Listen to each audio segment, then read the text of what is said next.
When we watch modern anime, it feels so full of imagination, colorful worlds, larger-than-life heroes, dramatic battles, quiet scenes filled with emotion.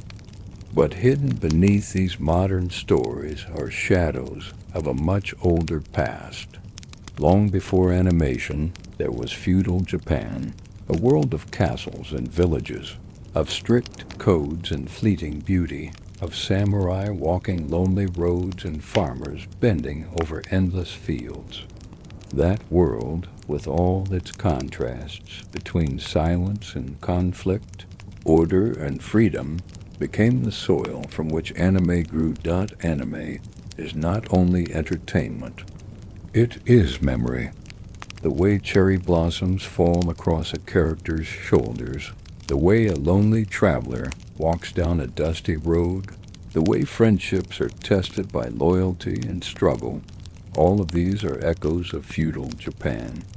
The atmosphere of its landscapes, the discipline of its warriors, the rhythm of its festivals, the struggles of its people, they are all still alive in the worlds drawn today. Tonight, let us wander through that past. We will not rush into battles or recite dates. Instead, we will walk slowly, noticing how daily life, art, and even hardship quietly shape the imagination of modern anime. From samurai honor to summer festivals, from castle towns to lonely journeys, we will uncover how the Japan of centuries ago continues to breathe softly in the stories we love today. So take a deep breath, settle into calm, and let us begin this journey together through feudal Japan and into the heart of anime's hidden origins. When we watch anime, it is impossible not to notice how often stories pause at sunset. A sky glowing orange, pink, and violet spreads across the frame. Characters stand in silhouette, and the air feels heavy with both beauty and melancholy. It is not just background. It is atmosphere. It is emotion. It is the moment when time itself seems to hold still. Why does anime return to sunsets again and again? The answer lies far deeper than style or preference. It reaches back to feudal Japan, when the setting sun marked more than the end of a day. It marked a shift in life, a change in rhythm, a reminder of fragility. The sunset of anime is the echo of sunsets seen for centuries by farmers returning from fields, samurai stepping off lonely roads, and families gathering in small wooden homes as smoke curled from their hearths. Imagine a village in feudal Japan as the sun sinks lower.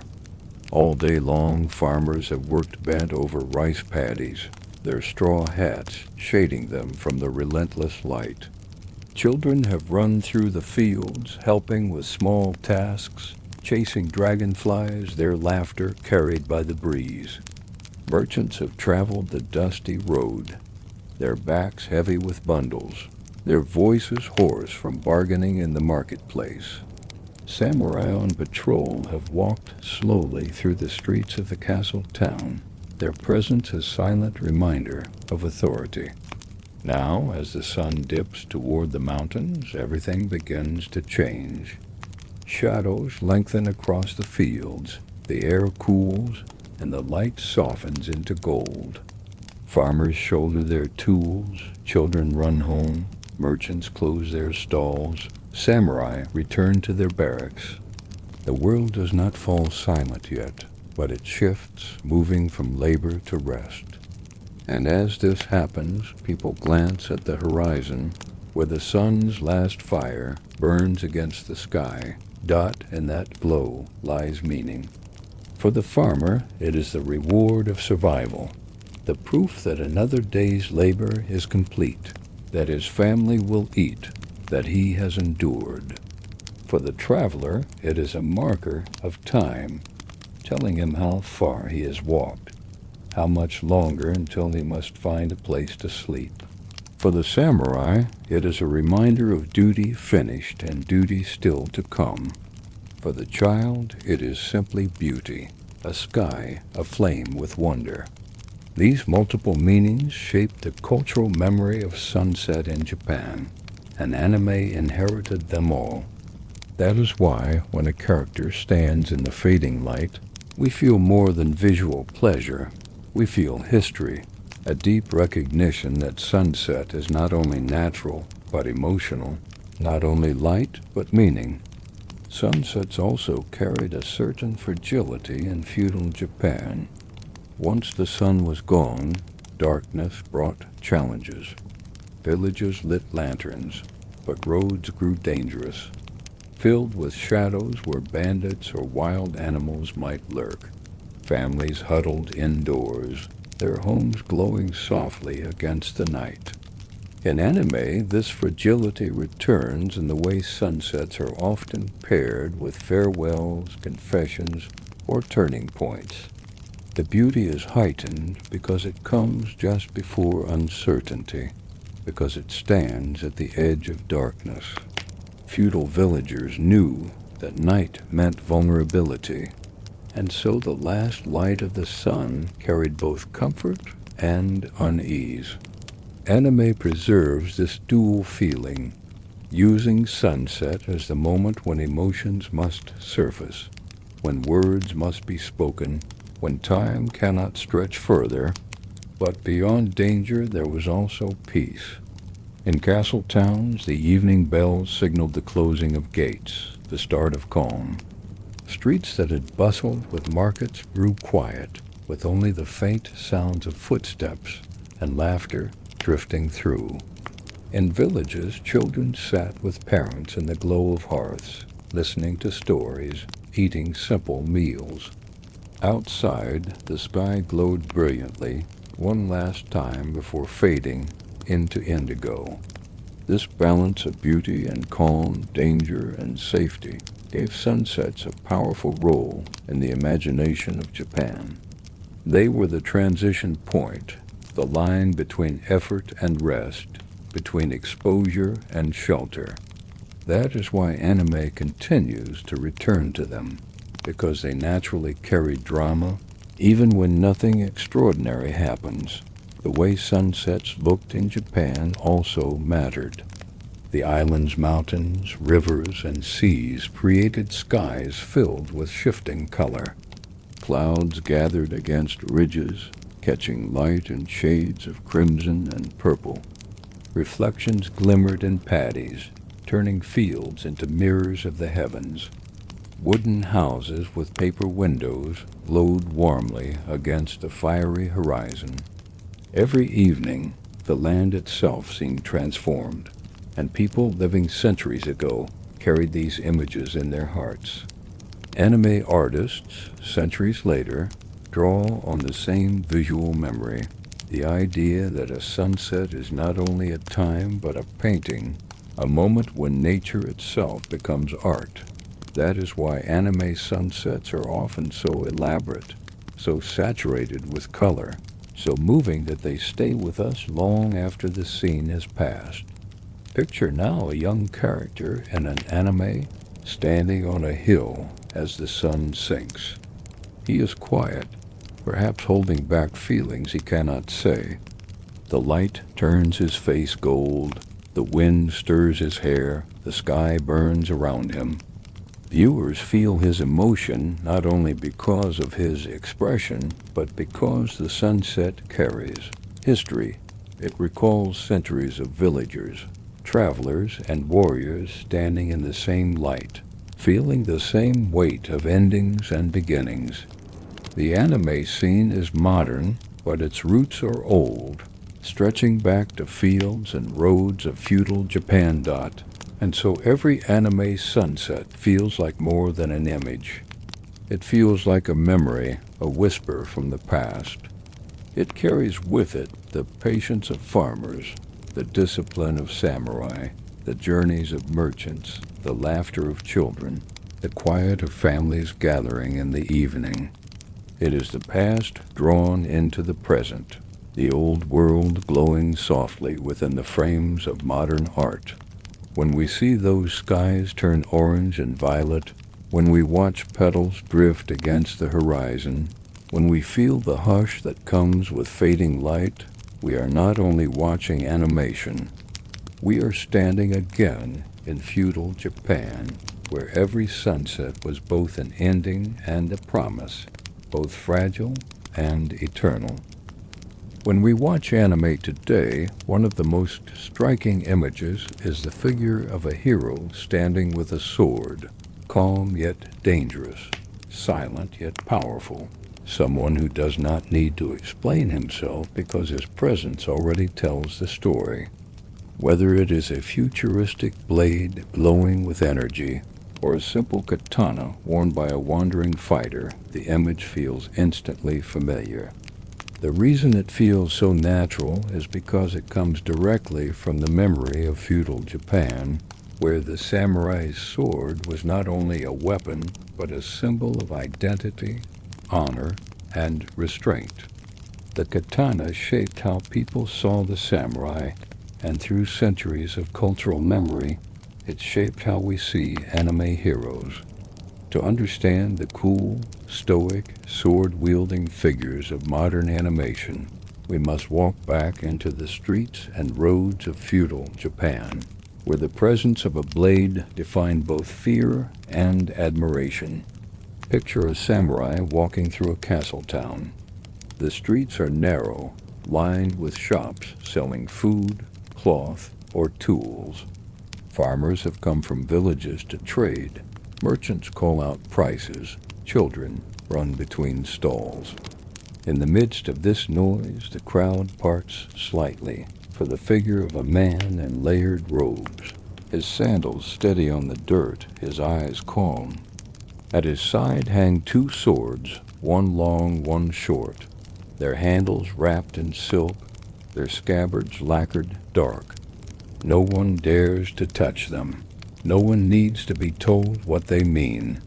The swords declare his identity more clearly than words. He is samurai. He carries authority, responsibility, and danger in those blades, and everyone around him knows it. The katana was not just a piece of metal. It was shaped with care, folded again and again to give strength, polished until it gleamed like a mirror, balanced so perfectly that it seemed more like an extension of the body than an object.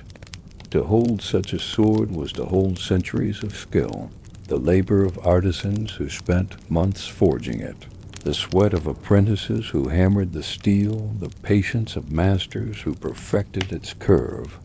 When anime shows a character drawing a sword in a moment of silence, when the blade flashes in light and the world seems to hold its breath, it is repeating this cultural recognition that the sword itself is alive with meaning, that it is not only steel but spirit. For the samurai, the sword was described as their soul. It was not carried lightly nor used recklessly. Most days it stayed sheathed, its weight a reminder of duty. Only in moments of absolute necessity would it be drawn, and when it was, everything changed. A duel in feudal Japan was not endless chaos, but moments of patience and stillness, followed by a single decisive strike. Two men might stand facing one another for long minutes, neither moving, their hands near their swords, their eyes locked. The air would thicken with tension. The crowd would fall silent. The world itself seemed to wait. Then suddenly steel would flash, and in an instant the matter was decided. Anime captures this rhythm perfectly. Think of how many battles begin with silence, with characters staring across at each other, with time stretching before the strike comes. This is the inheritance of the samurai duel, where patience and control were as important as speed and strength. But the sword was not only about violence, it was also about restraint. The true skill of a samurai lay not in how often he swung his weapon, but in how long he could keep it sheathed. Authority came from presence, from the knowledge that the sword was there, and that it could end disputes if needed. In anime, this restraint becomes part of the hero archetype, the calm character who speaks little, who avoids unnecessary fights, who seems almost detached until the moment comes when he finally draws his blade, and then suddenly the world is transformed by his action. This balance of silence and explosiveness, of stillness and power, is what makes the sword-bearing anime hero so captivating. The design of the katana itself influenced how characters are shown. Its curve allows for swift, elegant movements. Its length gives it both grace and reach. In the hands of a skilled fighter, it looks more like a dance than a struggle, each swing fluid, each motion purposeful. In anime, battles are often choreographed like performances, with sweeping strikes, sudden pauses, and dramatic finishes. The influence of the katana is clear in these movements. It was never meant to be clumsy or brutal, but refined, balanced, and strikingly beautiful, even in its lethality. Beyond combat, the sword shaped identity. A samurai's clothing might change, his house might shift, his fortunes might rise or fall, but his sword remained constant. It was his companion on journeys, his protector in danger, his marker of rank in society. Families passed swords down through generations, carrying not only steel but memory. In anime, swords often carry stories of their own. Legendary blades with histories, weapons passed from teacher to student, objects that are more than tools but characters in their own right. This idea flows directly from feudal Japan, where a sword was as much story as it was object. For ordinary people, the sword was both fascination and fear. To see one unsheathed was to feel the closeness of death. Yet to see it hanging quietly at a samurai's side was to feel reassurance, the knowledge that protection stood nearby. This duality, weapon of death, symbol of safety, gave the sword immense power in the imagination. Anime keeps this duality alive. The sword-wielding hero is both dangerous and dependable, both feared and admired, both outsider and protector. His blade marks him as different, but also as necessary. Now, picture an anime scene at dusk. A lone character stands on a bridge, his hand resting lightly on his sword's hilt. The sky burns orange, the water glows below, the air hums with silence. Across from him stands an opponent, waiting. For long moments, nothing happens. The wind stirs, footsteps echo faintly, the world holds its breath. Then, in a sudden blur, the sword is drawn, the strike lands, and stillness returns. The scene is thrilling, but it is also deeply historical.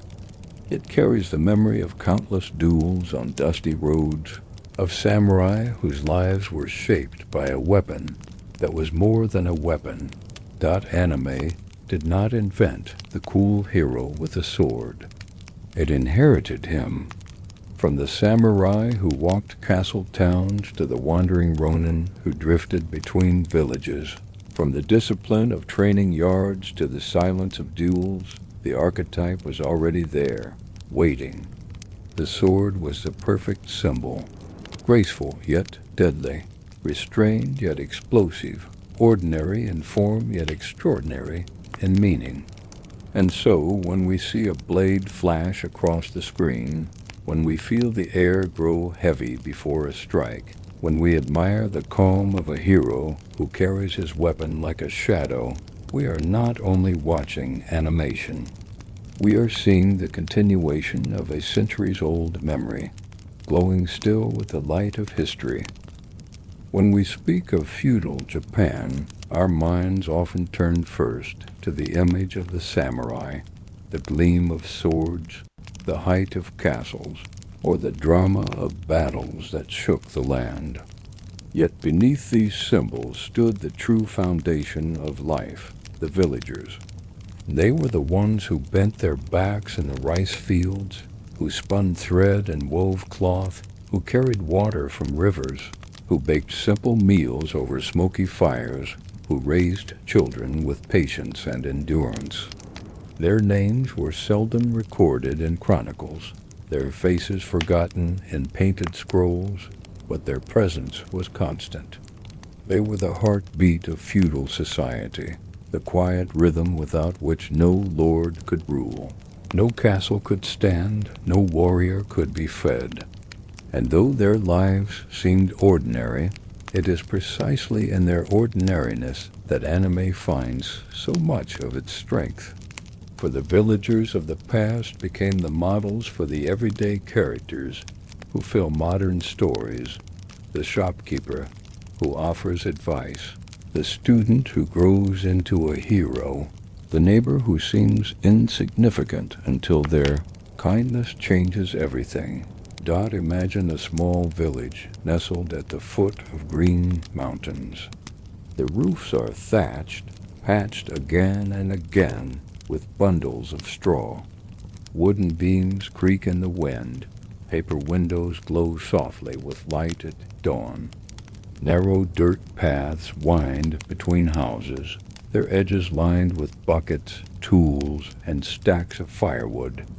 Beyond the village, fields spread out in neat rows, their water shimmering under the morning sun. In these fields, families are already at work.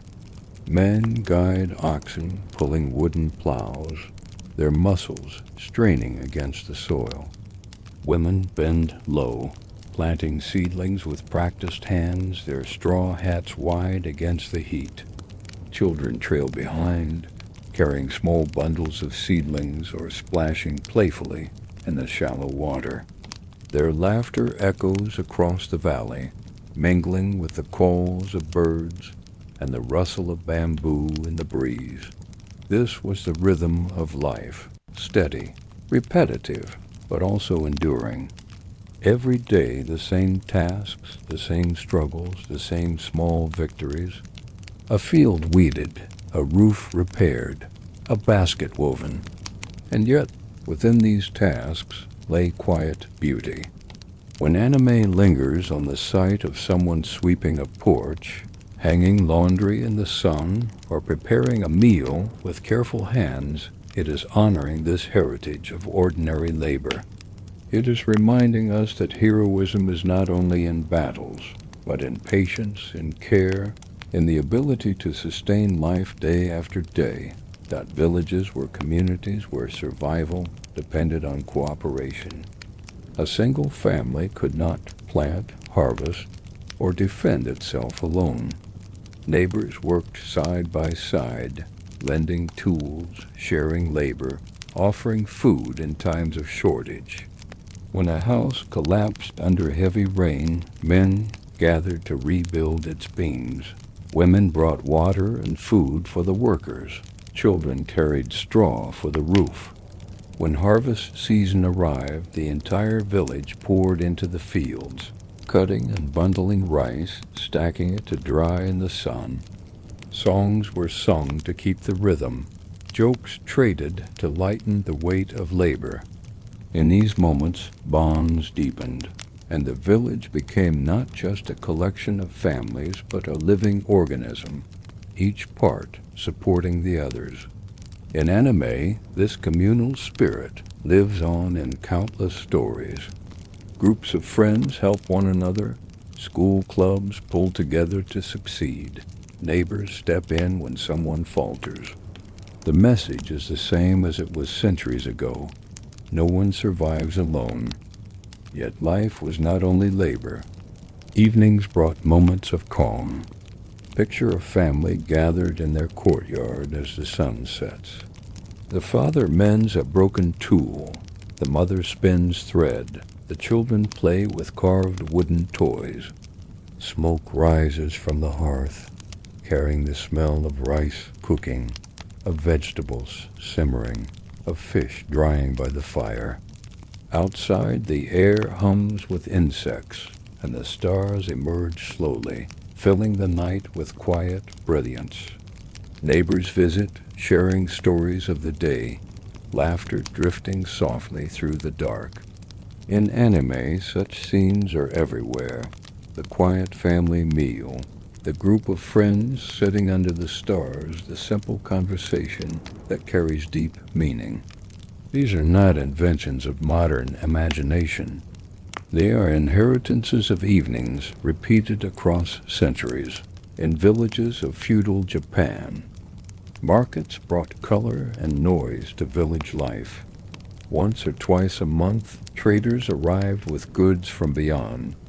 They set up stalls in the village square, unrolling bolts of cloth, stacking jars of oil, laying out tools and ornaments. Villagers crowded around, eyes wide at goods they could not make themselves. Children tugged at their parents, begging for sweets or toys, while elders compared prices and argued gently with merchants. The market was more than commerce. It was connection, a reminder that the village was part of a larger world. Anime echoes this in festival episodes, in shopping trips, in scenes where characters wander markets filled with light, sound, and possibility. The excitement of these moments flows directly from the memories of villagers who once awaited, traders with the same curiosity and joy. Life was also fragile. A flood could sweep away fields, a drought could shrivel crops, a fire could consume homes built of wood and straw. Taxes demanded by distant lords could leave families struggling, their stores of rice emptied before winter. Illness spread quickly in small communities, taking lives suddenly. Yet even in fragility, there was resilience. Families leaned on neighbors. Villages pooled resources. Communities found ways to endure. And this resilience, this refusal to collapse even under hardship, is another inheritance carried into anime. Characters fall but rise again, fail but try once more, suffer but find strength in bonds with others. The resilience of ordinary villagers became the resilience of modern heroes. And what of the secret lives hidden behind these daily scenes? The hopes and dreams of villagers were not written in scrolls, but they were no less real. A young farmer might dream of leaving his fields to travel the roads. A merchant's child might wish to learn letters and numbers, to rise beyond their father's stall. A girl weaving cloth might imagine cities she would never see, her hands moving on the loom while her mind drifted to faraway places. These secret lives of imagination, of yearning beyond the boundaries of dirt paths and rice paddies, are what anime captures so well. Every ordinary character, no matter how small their world seems, carries a hidden dream. And in stories, those dreams often take flight. So when anime shows us the life of a shopkeeper, the efforts of a farmer, the laughter of children in narrow streets, or the patience of a family sharing dinner, it is not simply inventing everyday life. It is remembering it. It is carrying forward the presence of countless villagers who lived quietly, whose struggles and joys were seldom recorded, but never forgotten. They are the silent ancestors of anime's most enduring characters, the ones who remind us that greatness is not only in warriors or rulers, but also in ordinary people who keep life moving forward. As you let your thoughts drift tonight. Imagine yourself in one of those villages. The day has ended, the fields lie dark, lanterns glow in doorways, and the air smells of earth and smoke. You hear the laughter of children, the murmur of neighbors, the quiet creak of wooden beams in the night. Around you is nothing extraordinary, and yet it is everything. For in these ordinary moments lies the secret heart of stories, the quiet strength that carries through centuries, shaping the way we still imagine, still dream, still tell tales. And it is this heart that anime remembers again and again in the gentle presence of its everyday characters. When we think of anime's most striking landscapes, we often recall the sudden appearance of a fortress on the horizon, a massive structure rising above forests, fields, or towns, its walls gleaming in sunlight or shrouded in mist. These are not simply decorative images. They are inheritances from the castles of feudal Japan, silent giants that once defined entire regions, shaping the lives of the people who lived beneath them. Castles were more than military strongholds. They were centers of power, symbols of order, and reminders of control. They were at once beautiful and imposing, admired and feared. Their presence in history left such a strong mark on imagination that even centuries later, anime continues to draw upon them, using towers, fortresses, and citadels as backdrops for both everyday life and epic drama. Now imagine approaching a castle town in the 17th century. From miles away, your eyes are drawn upward to a hill where stone walls rise like cliffs, stacked with massive rocks fitted perfectly without mortar. The walls curve and slope, designed to repel attackers, yet they also gleam in the light, impressive in their sheer scale. Above them rise white-plastered towers, their wooden frames strong, their tiled roofs curved elegantly at the edges. The highest keep pierces the sky, its windows narrow, its view commanding miles of plains, rivers, and mountains. For a traveler, this sight is overwhelming.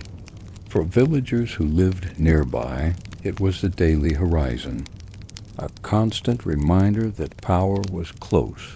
Watching unyielding dot to enter such a town, you crossed moats filled with water, passed through gates where armed guards stood silently, and walked winding roads deliberately designed to confuse outsiders. The air was filled with the clatter of carts, the chatter of merchants, the steady tread of samurai. Yet above it all, always, was the presence of the castle. No matter where you stood in the town, whether in the marketplace bargaining for rice, in a narrow alley sweeping the steps of your home, or in a workshop hammering metal, if you looked up, you could see the towers on the hill. They cast both literal and symbolic shadows. For ordinary people, these castles brought safety. Within their walls, soldiers were trained, patrols organized, authority enforced. Raiders feared to strike where such strongholds loomed. Merchants found confidence to set up shops, knowing that trade routes were guarded. Farmers could bring their crops to markets without as much fear of theft. Yet this safety came at a cost. Taxes to maintain the castle were heavy. Labor was demanded for repairs, for construction, for the upkeep of walls and moats. Villagers might be summoned to carry stones, cut timber, or dig earth. The castle was both protector and burden, both guardian and master. Anime echoes this duality whenever it shows towering structures that inspire awe but also unease. When characters look up at a fortress and feel both admiration and hesitation. Inside the castle, life was a different world. Courtyards rang with the footsteps of armored men. Barracks housed rows of soldiers, stables filled with restless horses. Officials sat in wooden chambers, writing records, calculating taxes, sending orders to villages. Messengers hurried from room to room. Servants carried trays of food or water. Guards stood motionless at gates. Behind the outer walls lay gardens and quiet corridors where lords and their families lived, their lives separated from the noise of towns below. These contrasts, the bustle of authority and the silence of privilege, the sound of armor and the whisper of gardens, shaped the imagination of a society. Anime often recreates this contrast when it shows a castle or tower not only as a place of power but also as a setting of mysteries, secrets, and stories hidden behind walls dotted dusk. When the sun fell, castles took on another life. Their white plaster glowed pink and orange. Their tiled roofs shone faintly in the fading light. Torches were lit along walls. Watchmen walked slowly across stone paths, and the town below settled into evening. Families ate in courtyards. Shops closed their shutters. Smoke curled into the darkening sky. Yet the castle did not sleep. Guards remained awake. Decisions continued to be made. Authority did not rest. This sense of constant vigilance is another reason castles became such enduring symbols. They were unchanging presences, awake even as the world slept. In anime, fortresses often loom at twilight, lit against the night, reminding viewers that power is always awake, always watching. For villagers, living under a castle meant living under authority. Every movement, every trade, every harvest was shaped by the decisions made behind its walls. Yet over time, people grew used to this presence.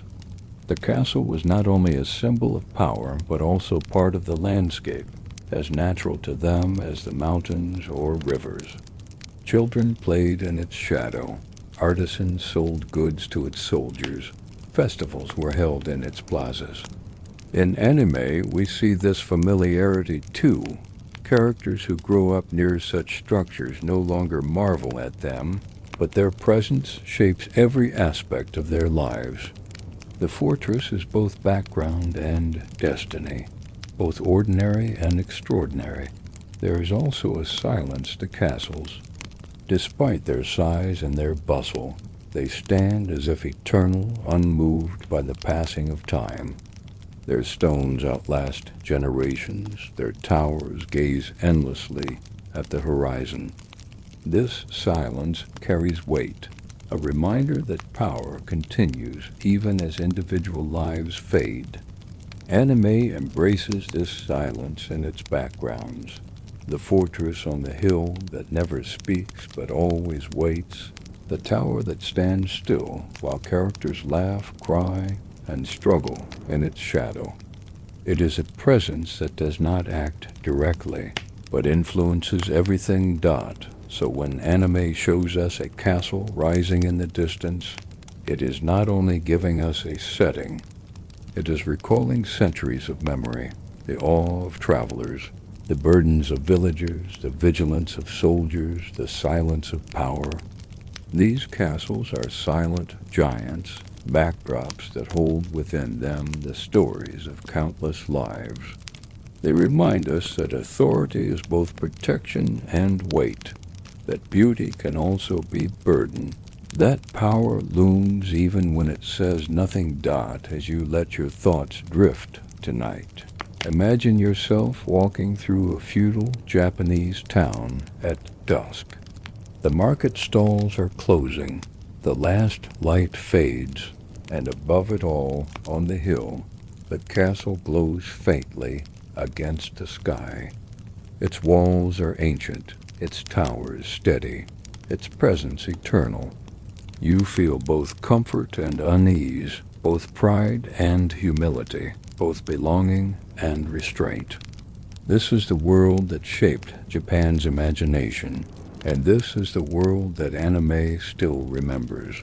A world where castles stood as silent giants, watching over lives, shaping stories, and casting shadows that stretch across centuries. When we watch anime, one of the things that stays with us is how expressive it is.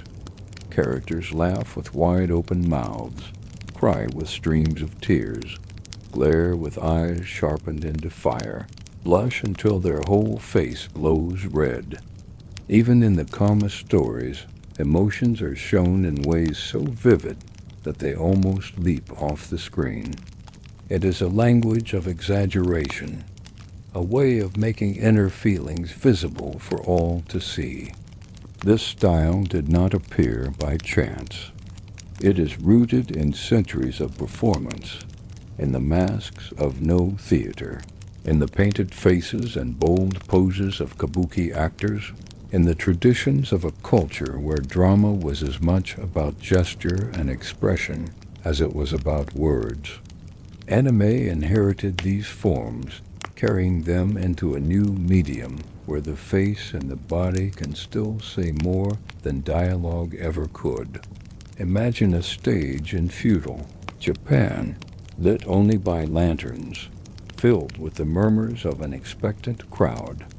Onto this stage steps a no-actor, his body wrapped in heavy silk robes, his face covered by a carved wooden mask. The mask is simple, its features smooth and still, its expression fixed. Yet as the actor tilts his head as he shifts the angle of the mask in the light, the expression seems to change. A slight bow forward makes the mask look sorrowful. A tilt upward makes it serene. A turn to the side makes it thoughtful. Without moving his features at all, the actor transforms the mask into many faces. This was the power of no, the suggestion of emotion, the ability to let silence and subtle movement carry meaning. In anime, we still see this restraint in moments when characters' faces fall into stillness, when their eyes alone change, when emotion is carried not by noise, but by a pause that speaks louder than action. Now, shift to a kabuki stage. Centuries later, the scene could not be more different. The actors wear robes of blazing color, their faces painted in bold lines of red, black, and blue.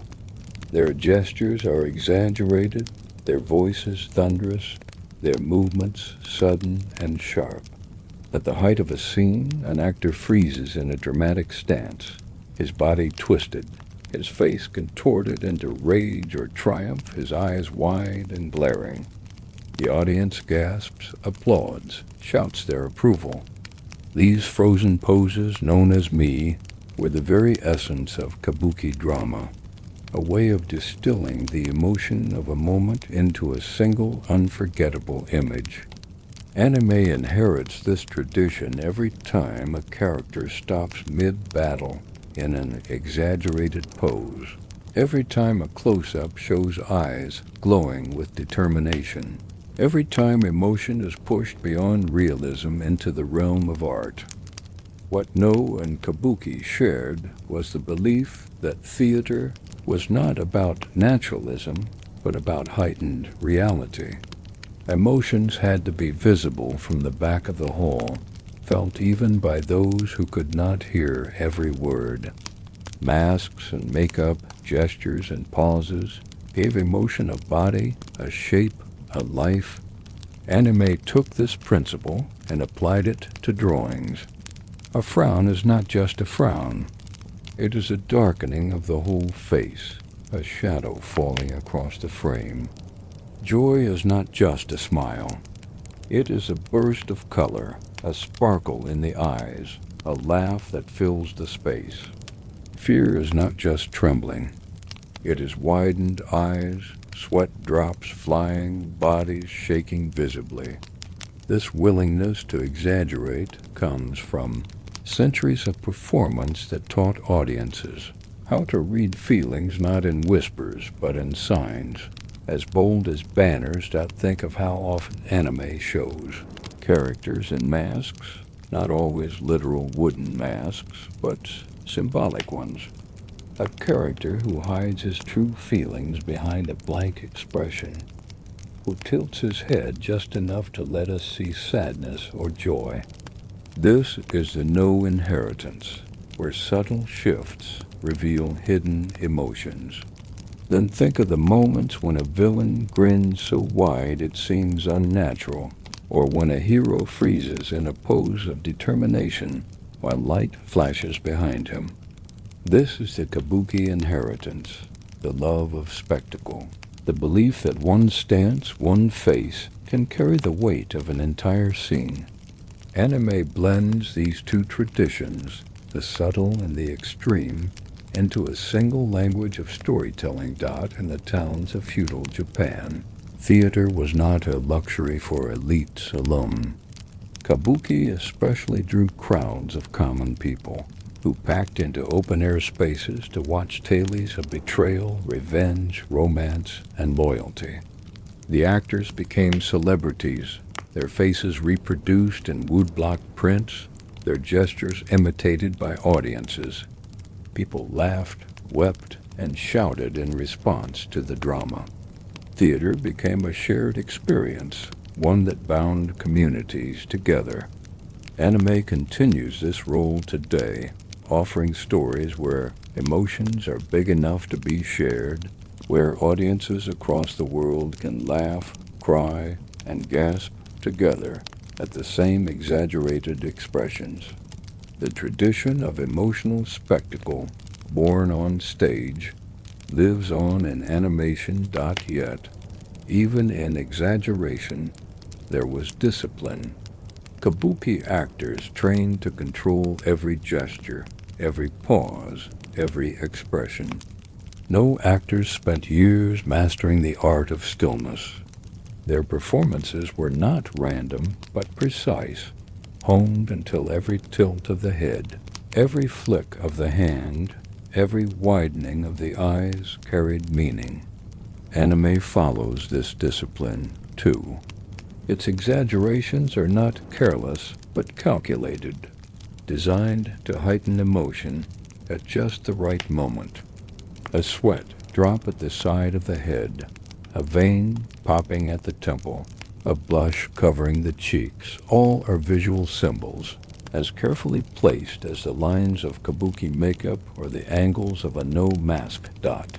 So, when anime characters cry with tears streaming like waterfalls, when their anger burns across their faces in impossible flames, when their joy explodes in glittering sparkles, it is not simply cartoon exaggeration.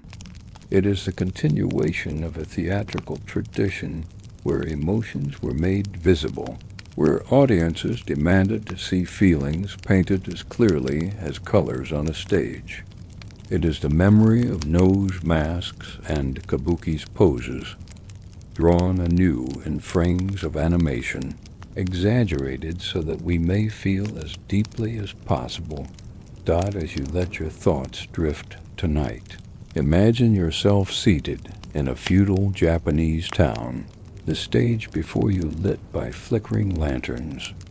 A no-actor stands still, his mask tilted just enough to suggest sorrow.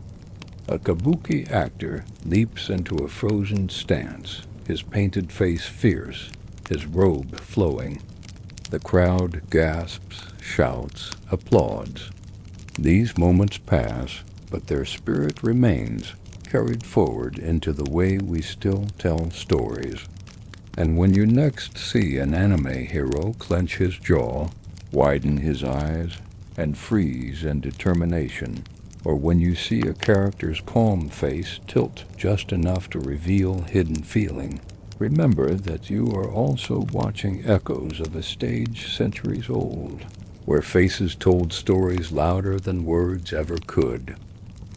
When we think of anime's most memorable moments, many of them are not battles or climaxes, but quiet festival nights. Lanterns glowing softly in the dark, friends walking side by side through crowded streets, yukata robes swaying gently as fireworks bloom above.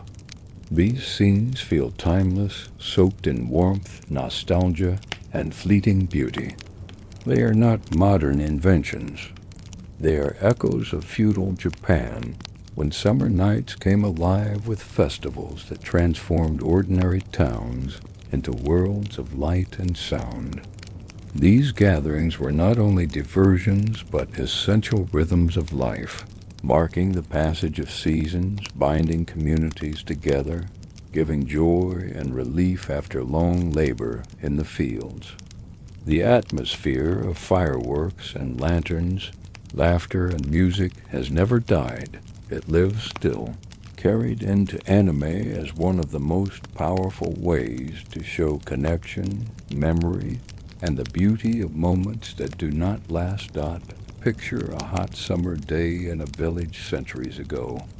The sun burns overhead, the air hums with cicadas, and farmers sweat in the fields as they tend the green stalks of rice. Children run barefoot along paths, splashing in rivers to cool themselves. Merchants pass through, their goods wrapped in cloth, their steps steady on dusty roads. By evening, the heat softens, a breeze stirs, and the whole village begins to prepare. Lanterns are hung on wooden poles, their paper sides painted with flowers, birds, or simple patterns. Drums are tested, their deep sounds echoing across courtyards. Stalls are set up in narrow streets, carrying roasted food, sweets, toys, and trinkets. Families put on their best robes, brushing the dust from cloth, tying sashes with care. As the sun sets, the village transforms. What was ordinary just hours before is now extraordinary, glowing, alive, filled with laughter. In anime, festival episodes capture this transformation perfectly. The streets fill with color. Lanterns sway in the evening breeze. Friends walk together with shy smiles. The air carries the smell of grilled food and the sound of drums. This atmosphere is not fantasy. It is the careful preservation of real memories. Feudal Japan needed festivals because life was harsh. Farmers bent their backs for months, their hands cracked from work, their bodies weary. Families endured taxes, shortages, illnesses, and storms. Festivals were not luxuries. They were necessary breaths of joy, nights when the weight of survival lifted and laughter could return. That is why anime festivals often feel so powerful.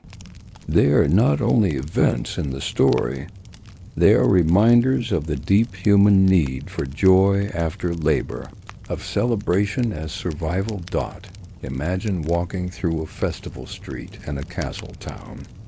Lanterns line the stalls, their glow turning every face warm. The crowd is dense, full of voices, laughter, children tugging at their parents' sleeves.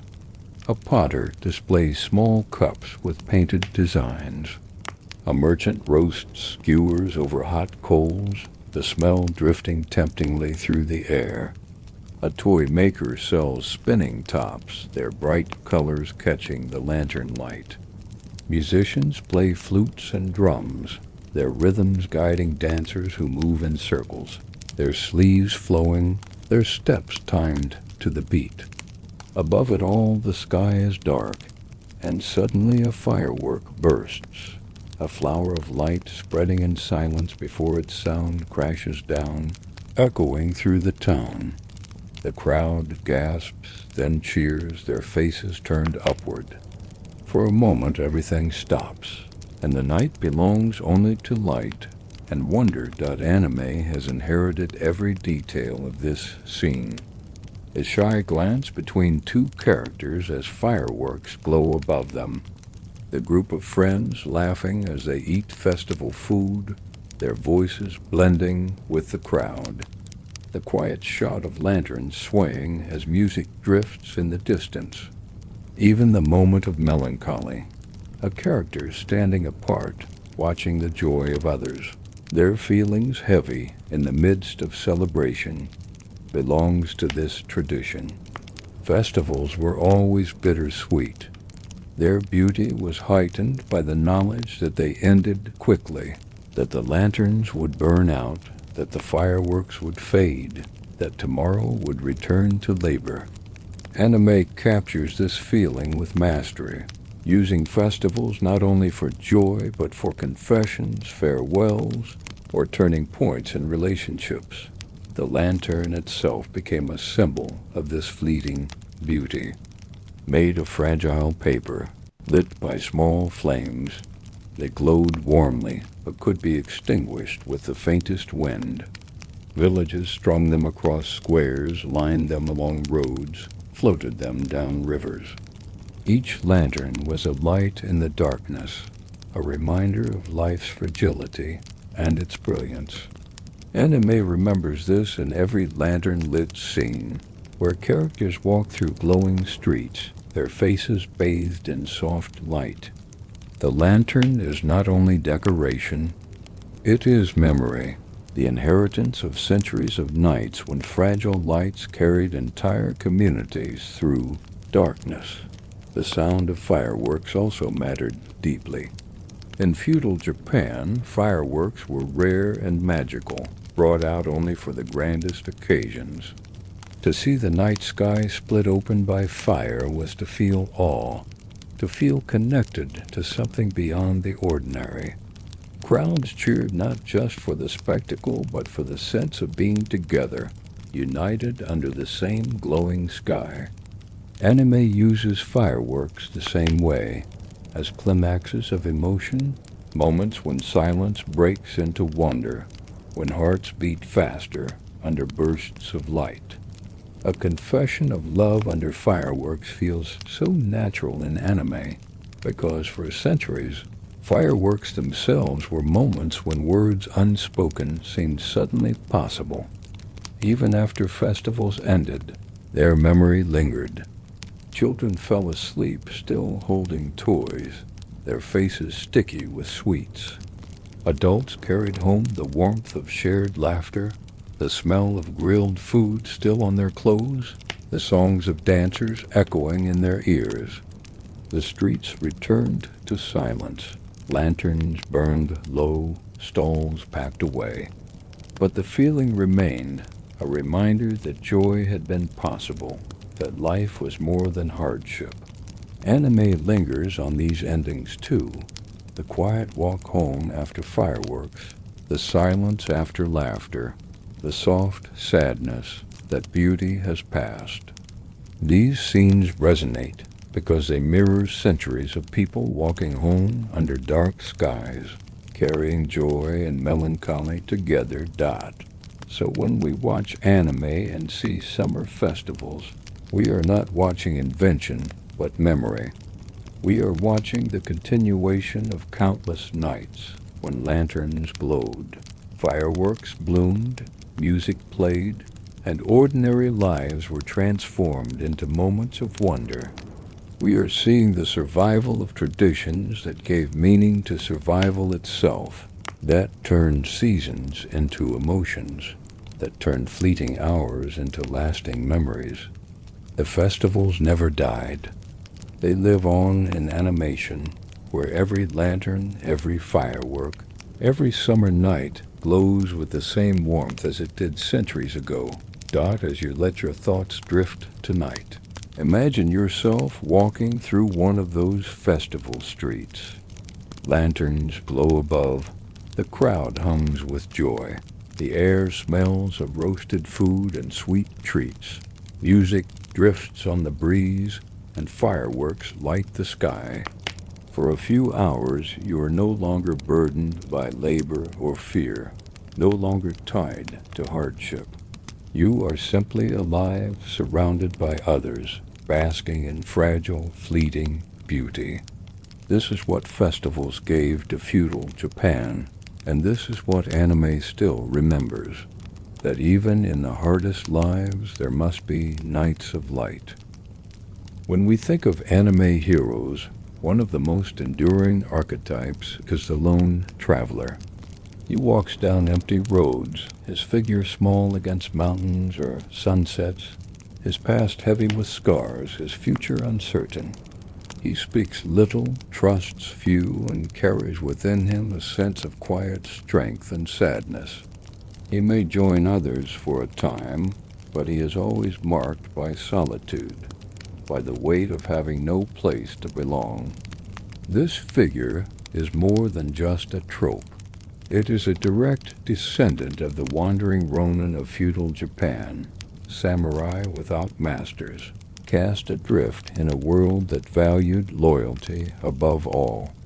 Their lives were filled with hardship, but their presence burned so strongly in cultural memory that centuries later, anime still remembers them, drawing their silhouettes again and again as the model for the cool, solitary hero. To understand the Ronin, we must first imagine the strict order of feudal Japan.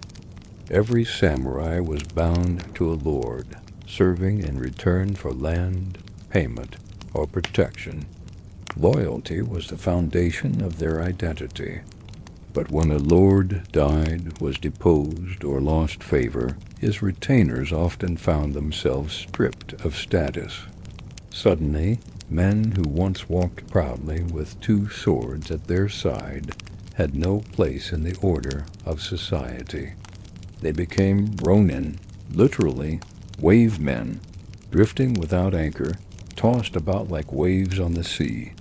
For some, this meant poverty, wandering roads in search of work.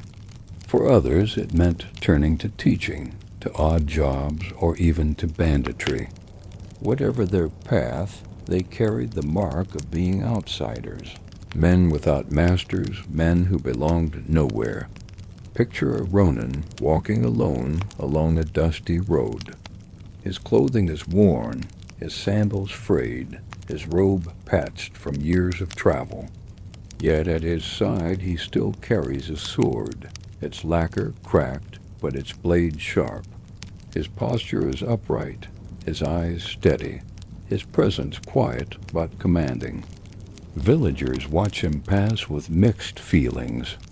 Some feel awe, seeing the dignity of a warrior still clinging to him. Others feel fear, uncertain what a man without a master might do. He does not linger. He buys a bowl of rice, pays what the little he has, and continues walking. His life is motion, his fate uncertain, his only companion the road. This image of the solitary traveler, marked by both respect and unease, became so powerful that it seeped into art, stories, and eventually anime itself. Ronin were both tragic and fascinating. They embodied the fragility of status. One day a respected warrior in a lord's household, the next a wanderer without belonging. Yet they also embodied freedom. Without a master, they were no longer bound by strict codes of service. They could choose their own paths, follow their own judgments, live outside the rigid walls of authority. This duality of tragedy and freedom gave them an aura of mystery, one that storytellers have never been able to resist.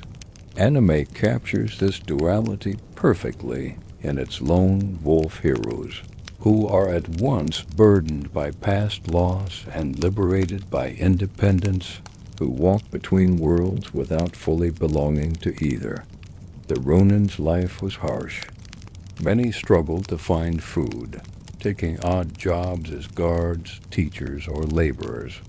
Some became hired swords, selling their skill to whoever could pay. Others drifted into crime, their discipline eroded by hunger and despair.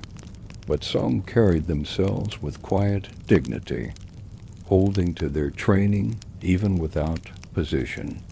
These men became legends, remembered not for their victories but for their endurance. Anime remembers them too, turning their struggles into stories of perseverance, of characters who refuse to give in even when stripped of everything. The hero who has lost his home, his family, his place, but who continues to walk forward.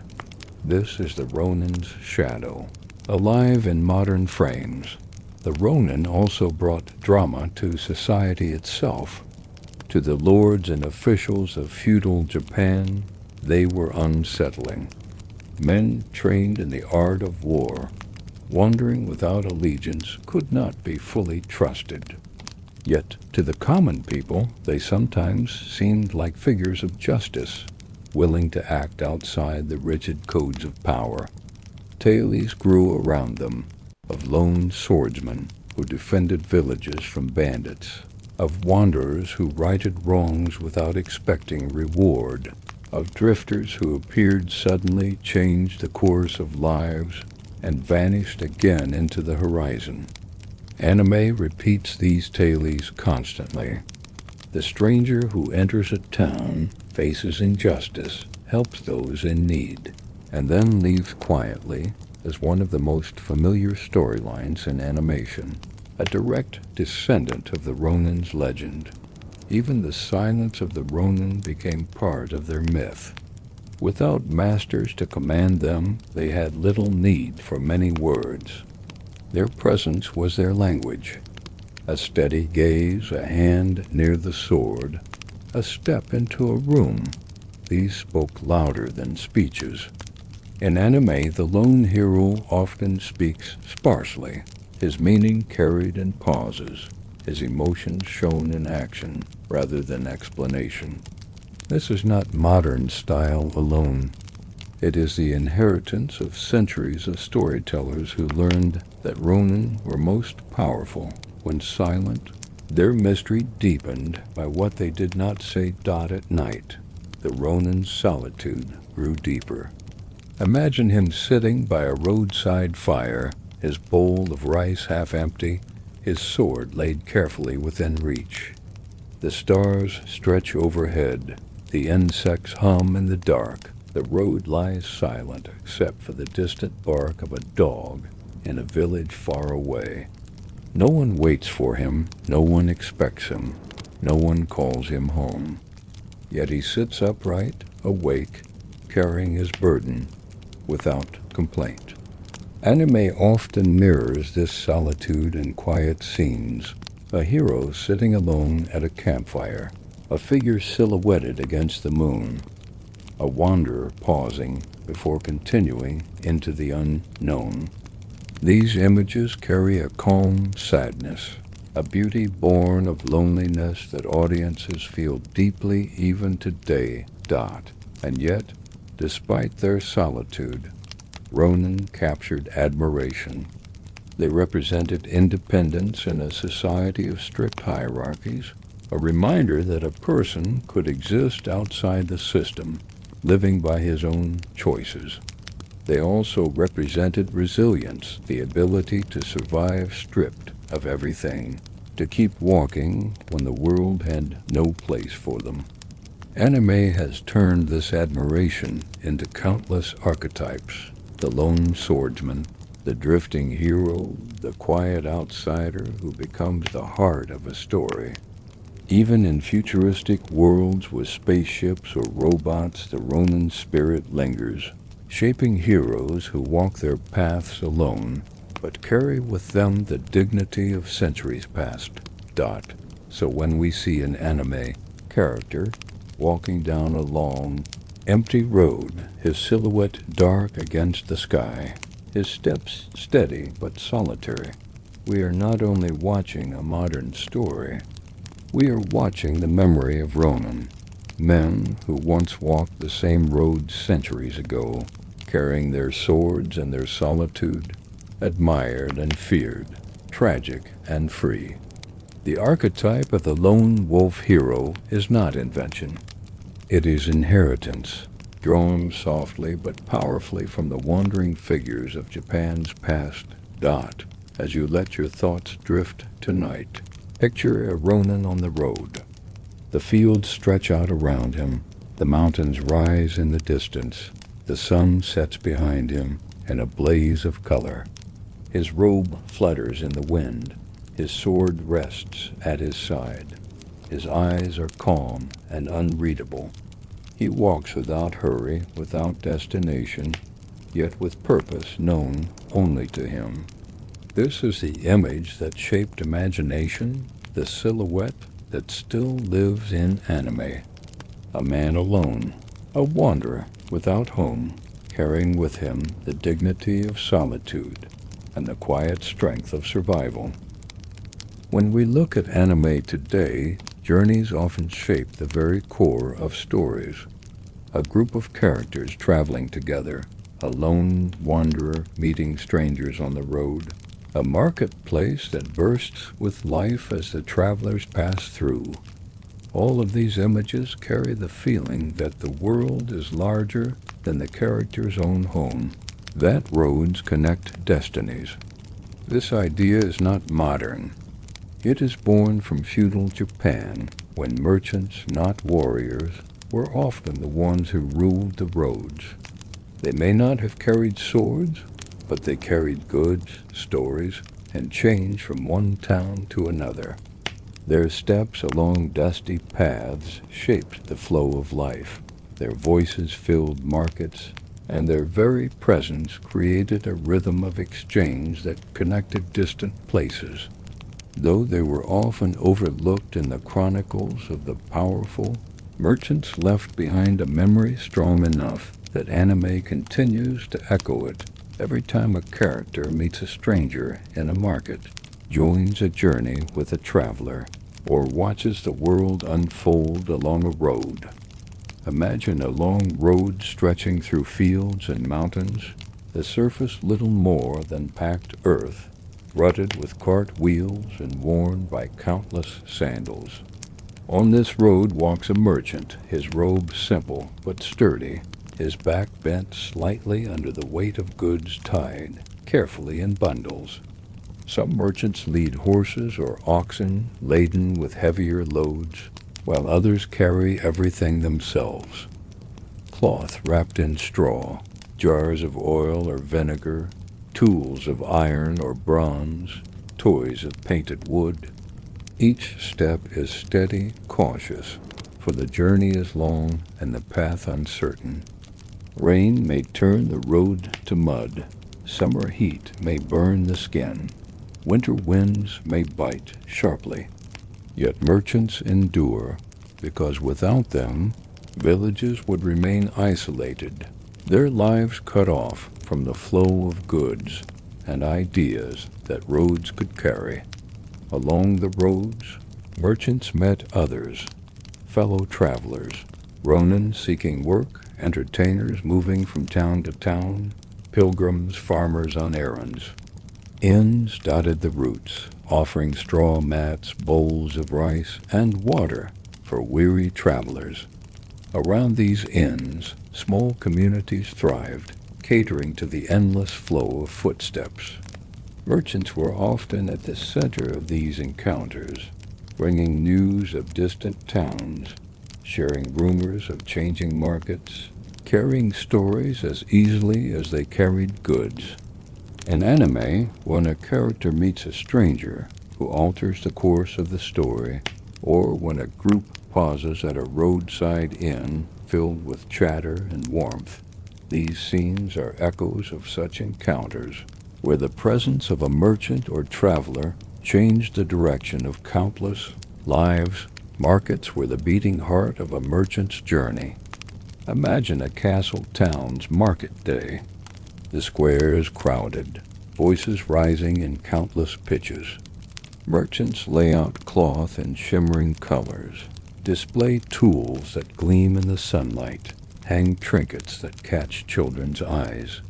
The air smells of roasted food, of fish laid out on stalls, of wood smoke drifting from cooking fires.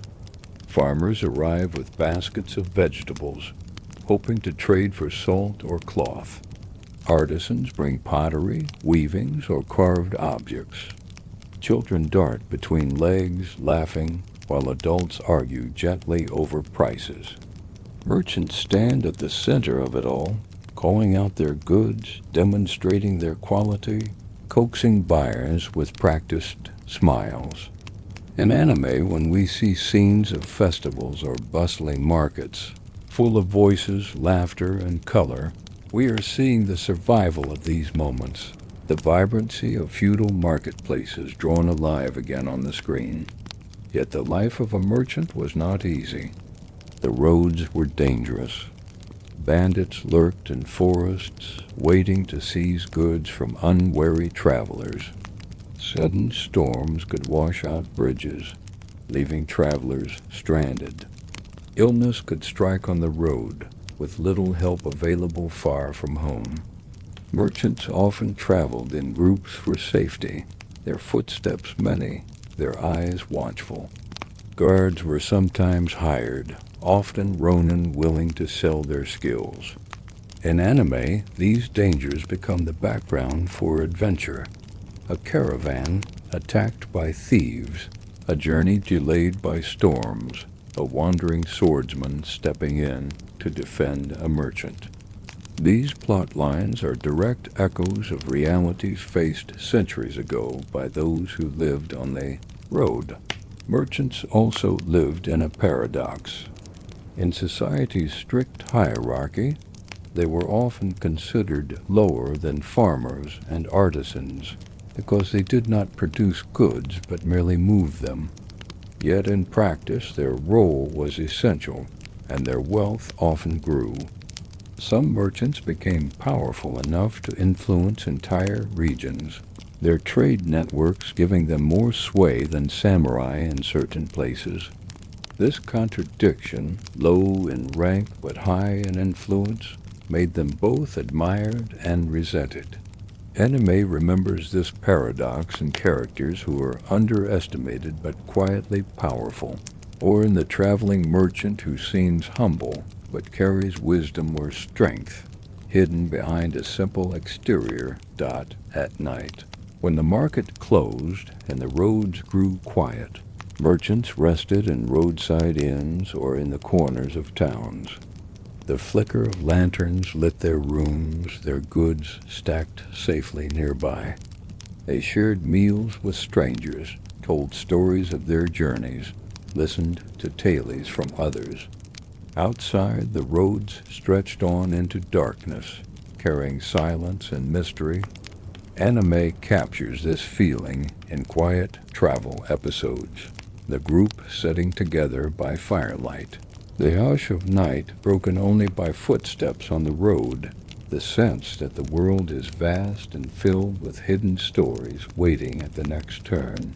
Perhaps the greatest legacy of merchants was their role as carriers of connection. Without them, villages might never have seen cloth from distant regions, spices from far-off lands, or toys that delighted children. Without them, news would have traveled far more slowly. Rumors would have remained isolated. Ideas would not have spread. They were the silent threads that wove the patchwork of feudal Japan into a network of exchange. Anime carries this forward in the way stories unfold along roads, in how new characters are introduced as travelers, and how markets become places of both joy and conflict. The sense that life is always moving, that journeys always bring change, is the merchant's gift to storytelling. So when we see an anime character walking along a road with a pack on their back, or pausing at a lively market stall, or sharing a meal in a crowded inn, we are not only watching fiction, we are watching memory. We are seeing the legacy of merchants who once ruled the roads, who endured hardship, carried stories, shaped connections, and left behind an image strong enough to survive centuries. As you let your thoughts drift tonight, imagine yourself as one of those travelers. The road stretches before you, dusty and uneven, lined with pines. The weight of goods rests on your back, but your heart is light with curiosity. The sun sets behind you, lanterns glow ahead, and voices of a market drift on the evening breeze. Around you are strangers who may become companions, stories waiting to be told, and the endless possibility of tomorrow's journey. This is the world that shaped imagination, and this is the world that still glows in anime today. The world of merchants who ruled the roads, forgotten by history, but remembered in every step of a story that begins with travel. When we sit down to watch anime, we often find ourselves pulled into stories where friendships are tested, where betrayal cuts deeply, where loyalty holds characters together, and where revenge burns like fire across entire plot lines. These themes are not inventions of modern storytelling. They are inheritances drawn from the rhythms of feudal Japan. In a society where order rested on trust between lords and retainers, between families and allies, the bonds of loyalty were everything. To betray those bonds was not merely a personal act, but a disruption of the very structure of life. To seek revenge was to restore balance, to reclaim dignity, to answer the silence left by broken trust. These tensions filled real lives centuries ago, and they left behind stories so powerful that even today, anime draws on them, replaying feudal dramas in new forms with new faces, but always with the same heartbeat of emotion that picture the life of a samurai in the service of a lord. His days are filled with discipline, guarding gates, writing reports, training in the yard, patrolling roads. His honor and identity are tied, not to himself, but to his master. If the Lord prospers, so does he. If the Lord falls, his future shatters. Loyalty is not optional. It is the foundation of his being. Imagine then the devastation when betrayal strikes, when a lord abandons his men for political gain, when allies turn against each other for favor, when a promise is broken and years of service vanish in a moment of treachery.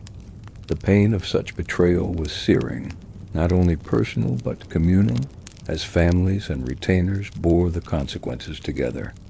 Anime carries this pain into countless arcs where a trusted companion turns enemy, where the betrayal of a bond becomes the wound that drives the entire story. Yet betrayal did not always come from lords and warriors. In villages, farmers could betray neighbors in disputes over land. Merchants could cheat one another in markets. Artisans could steal designs or withhold fair trade. Trust held communities together as tightly as it held households of samurai. To betray was to tear at the fabric of survival, to risk being cast out, shunned, or destroyed. These everyday betrayals were quieter, but no less painful. In anime, betrayal is not confined to warriors. It is just as likely to appear in friendships at school, in rivalries between artisans, in the shifting loyalties of teams or groups. The roots of these stories lie in centuries of lived experience, where betrayal was an ever-present threat, a shadow in every bond. And yet, if betrayal was the wound, loyalty was the lifeblood. In feudal Japan, loyalty was praised above all. Families tied themselves to lords across generations. Retainers followed masters into danger. Neighbors supported one another in hardship. To be loyal was to be trusted, to be respected, to be remembered. Samurai lived by loyalty, but so did farmers who lent tools in times of need, merchants who kept promises, friends who stood by one another in scarcity. This loyalty was rarely easy, often tested by poverty, hunger, or danger. But it endured, and it was cherished. Anime celebrates this endurance endlessly. The team that refuses to abandon one another, the friend who sacrifices for another, the loyalty that withstands even the fiercest storms. These bonds are shown as stronger than wealth, stronger than fear, stronger even than death, and where betrayal struck, revenge often followed. In feudal Japan, revenge was not only a matter of personal satisfaction, but of restoring honor, of balancing a world shaken by treachery. A samurai betrayed by his lord might wander the land, seeking justice. A family wronged might wait patiently, planning for years before striking back. A village cheated might take collective action against the one who deceived them. Revenge carried its own dangers. It could consume lives, leave scars across generations, but it also carried a sense of inevitability. To let betrayal go unanswered was to live under a weight too heavy to bear. In anime, revenge arcs are among the most powerful, gripping viewers as characters carry the fire of anger, making choices that test their humanity, their morality, their very souls. The stories of betrayal and revenge that survive from feudal Japan often blur the line between justice and destruction. Some end with restoration, a wrong avenged, honor regained, peace restored. Others end with tragedy, where revenge swallows both betrayer and avenger alike, leaving only sorrow behind. Anime embraces both outcomes. Sometimes revenge leads to redemption. Sometimes it spirals into ruin, but always it is a force that shapes characters, that reveals their deepest selves. Even the smallest gestures carried these themes. A farmer lending seed to a neighbor trusted that loyalty would ensure repayment. A merchant sending goods along dangerous roads trusted his partners to remain faithful. A retainer standing at his lord's side trusted that his loyalty would not be betrayed.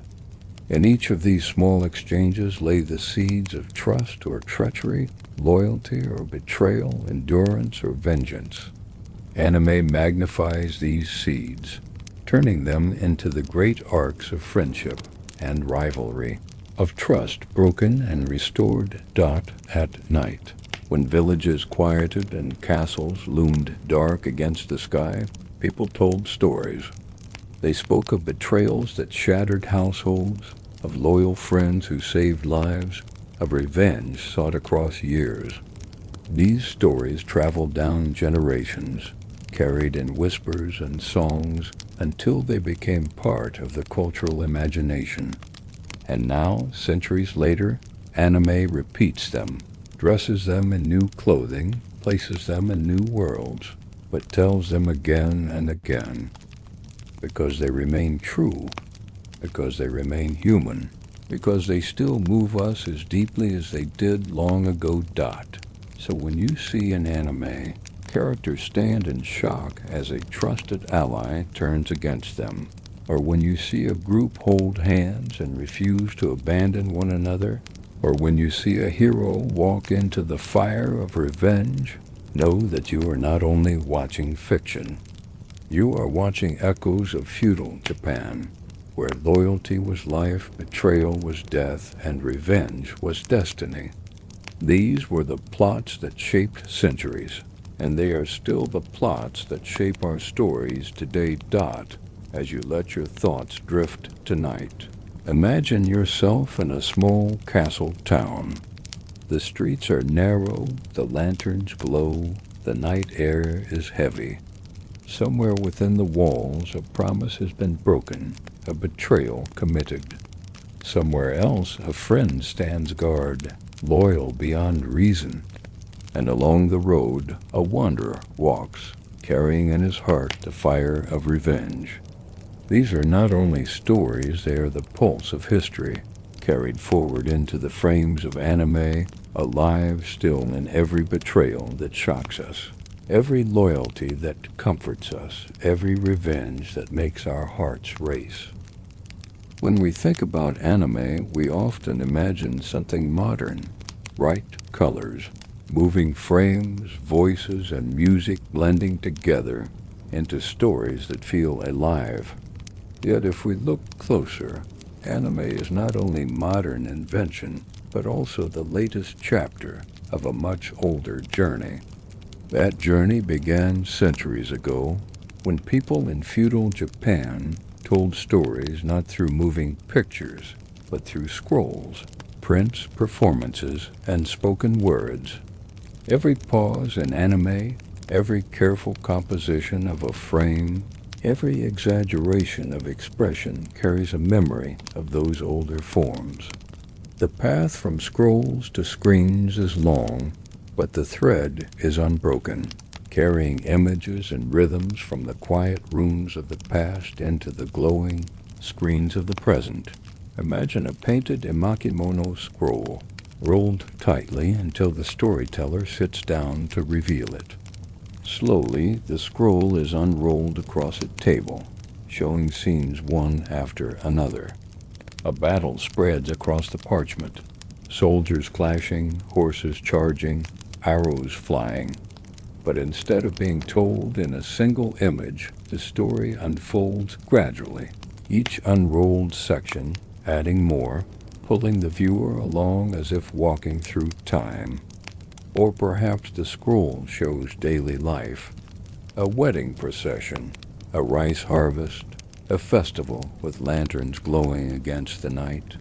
Each moment blends into the next, a flow of time captured not in words alone, but in pictures that stretch across yards of fabric. When anime pans slowly across a landscape, when it shows time passing through changing skies or falling petals, it is echoing this ancient rhythm of scrolls, where images unfolded not at once, but step by step, guiding the eye patiently. Now step into the streets of Edo, where ukiyo-e prints are sold in shops. These woodblock images capture towns, mountains, and actors with bold lines and vivid colors. They freeze moments into permanence. A merchant's stall crowded with goods, a samurai staring into the distance, a riverboat gliding under a bridge, a kabuki actor frozen in mid-pose. The prints are striking because they distill whole stories into single images. A single ukiyo-e can suggest joy, danger, mystery, or love without moving at all. Anime borrows this power too. Think of those still frames where a character's eyes fill the screen, or where a town at sunset glows in silence, or where a single gesture carries an entire scene. These moments come directly from the belief, learned through prints, that one picture can hold the weight of 1,000 words. The theater carried the tradition forward. On no stages, masked actors moved slowly, their gestures small but heavy with meaning, teaching audiences that silence and patience could tell as much as dialogue. On kabuki stages, actors struck powerful poses, their painted faces exaggerated into expressions impossible to miss, teaching audiences that spectacle and boldness could carry emotion to the farthest seat. Anime fuses both, the stillness of No in its quiet pauses, the spectacle of kabuki in its dramatic close-ups and battle cries. The way anime moves between silence and explosion is not new. It is the continuation of centuries of performance. And then there were the storytellers, who needed no stage at all. In villages, by lantern light, a man or woman might tell a tale, their voice rising and falling, their gestures painting images in the air. Children sat wide-eyed, adults leaned in, the air thick with imagination. Sometimes painted boards or simple props accompanied the voice, but the power lay in rhythm and pacing, in knowing when to pause and when to let words run quickly. Anime's storytellers learned from these voices. Even today, the rhythm of narration, the balance of fast action and slow moments, the sense of being carried along by someone who knows exactly when to hurry and when to linger, comes from this oral tradition that filled countless nights in feudal Japan. As centuries passed, these traditions blended with new technologies. Prints became inspirations for early illustrated books. Scrolls influenced manga panels, theater expressions were studied by artists, oral tales were written down and spread. By the time animation appeared in the 20th century, Japan already had a cultural memory of telling stories in pictures, of using exaggeration, stillness, and rhythm to create emotion. Anime was not born suddenly. It was born from this long preparation, this layering of traditions.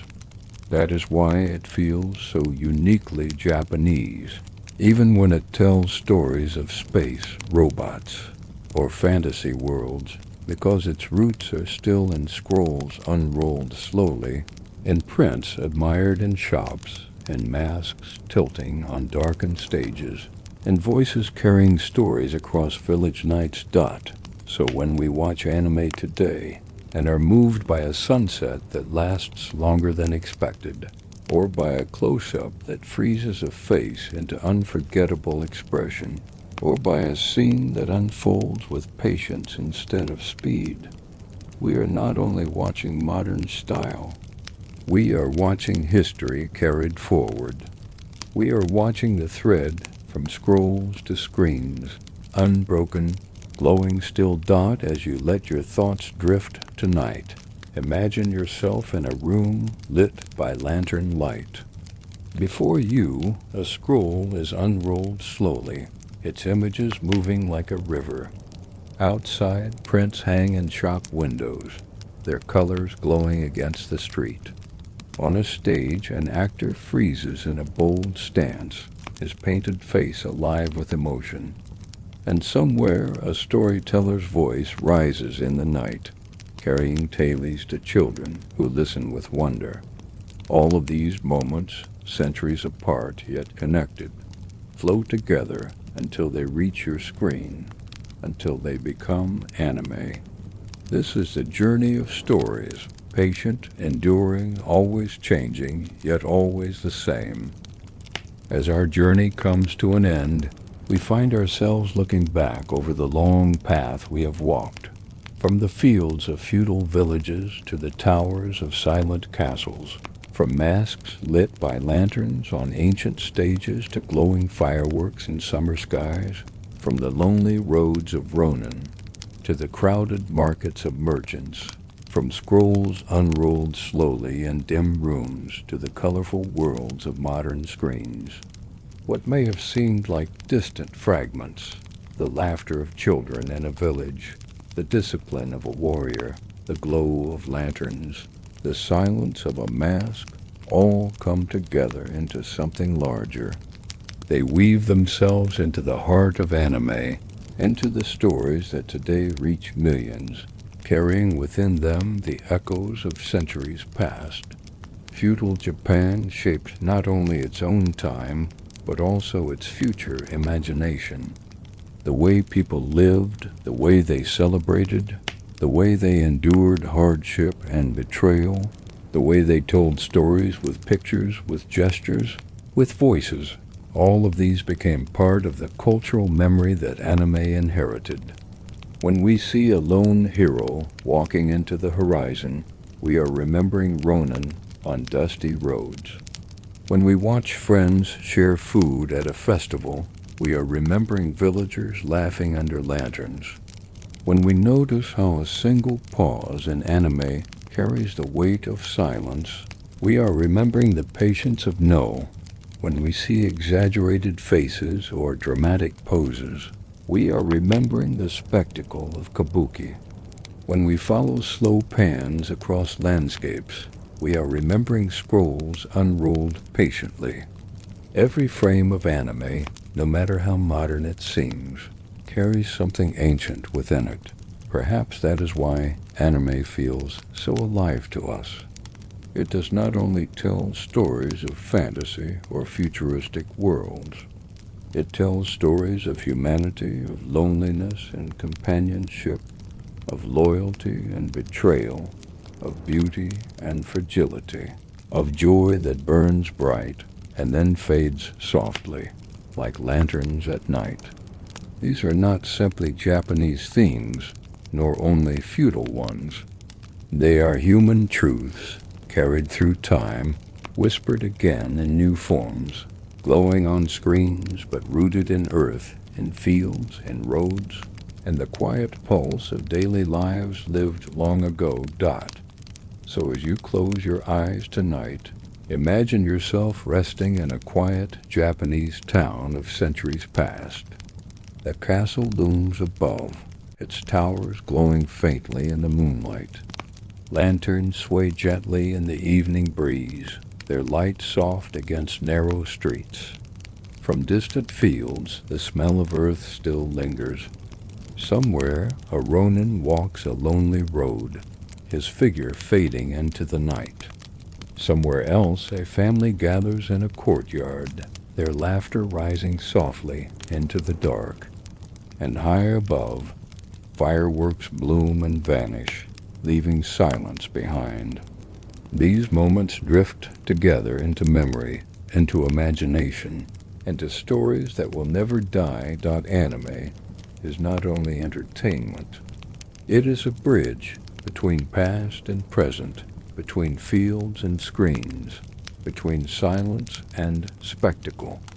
It carries the lost voices of villagers, the footsteps of travelers, the gazes of warriors, the gestures of actors, and it brings them alive again in colors and motion. And as long as stories are told, these echoes will remain, shaping every frame, every pause, every emotion we see. Thank you for walking through this journey. If you found calm and wonder in these quiet explorations of history, remember to leave a like and subscribe so that the next story, hidden in the folds of time, waiting in silence, can find its way to you. Until then, rest well and let the echoes of feudal Japan carry you gently into dreams.